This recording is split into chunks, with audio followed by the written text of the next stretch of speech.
Olwaleero Leader of Opposition Ssenyonyi avuddeyo n'awandiika ku mukutu gwe ogwa Twitter ng'atugamba ng'ategeeza ab'opposition bonna n'abawagizi b'ekibiina kye ekya National Unity Platform nti olwaleero nkyeyalinze nga banya ebirowoozo byange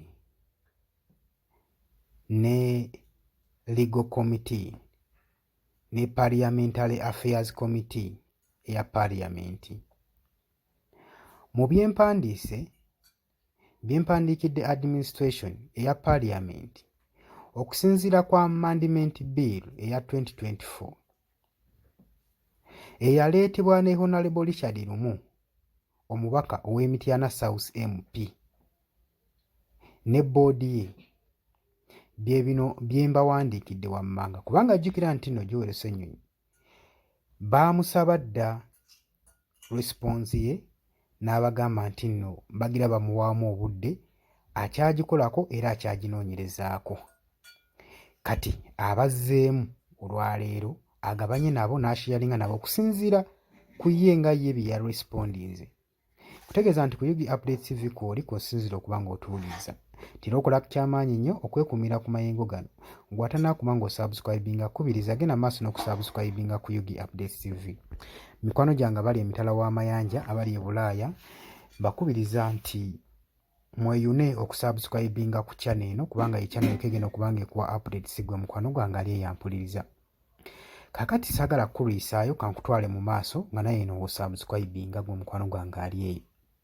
Jjukira nti buli kyanga baleeta biiru eno baagireeta Richard Lumu ng'erimu emitendera gy'okuba egiwerako naye ng'omutwe omukulu gwakuggyako Leader of Opposition abeere ng'alondebwa ababaka ba Parliament ab'opposition ng'essira kwalitadde Richard Lumu n'ateekamu obujweteke obulala obw'okubuzaabuza okugeza nga ba-commissioners okubongerako omuwendo gwabwe ebintu ebisinga bye baagaanira naddala Financial Minister ng'alaba ebimu bivumaganya financial statuses ez'eggwanga.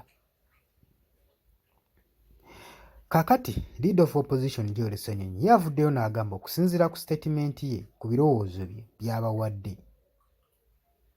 Ddala bwe kibanga biiru ya Honorable Richard Lumu intention yaayo yali ya provinga na kugatta wamu parties or political parties. Wekibanga bwekito bwe kyali then kitegeeza nti awo twandibadde tubanja n'okubanga tulonda si Leader of Opposition yekka nze nga nze Ssenyonyi oba si Chief Opposition Whip yekka ne Shadow Cabinet wabula twandibadde nakyo tukitunuulira ekyokubanga tuserekitinga abakulembeze mu government business. Twandibadde tutunuulira okulonda nga Prime Minister nga naye tumulondera mu Parliament ng'ababaka ne Government Chief Whip ne Cabinet Minister bonna byandibadde abinkuludinzeemu nga bonna tulina kubalonda bulungi singa ekigendererwa kyali kyakubanga kigasa political parties. N'agamba kitegeeza nti nno ba stakeholders bonna abaapiyalinga mu committee ba rejectinze ebibi n'ebikyamu ebiri mu biiru eno. Naye kati ffe tulinze okulaba lipooti ya committee kyegenda okuvaayo nakyo.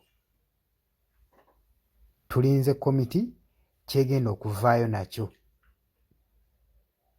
Kyegenda okuba ng'etangaaza oba eveeyo n'ekyo mu byonna bye mbatangazizzaamu tulinze kyegenda okuvaayo nakyo. Jjukira nti nno b'opposition bangi saako ne President Yoweri Kaguta Museveni baakubye ebituli mu biiru eno eyalimu nga bagamba nti negenda kuba enafu ya political parties naddala opposition parties so nga bagamba ebadde teyeetaagisa kuba ng'ereetebwa ng'eyisibwa. Kati katulindeko gy'olyo Ssenyonyi abagambye katulindeko tulabe abakulu kye banaavaayo nakyo.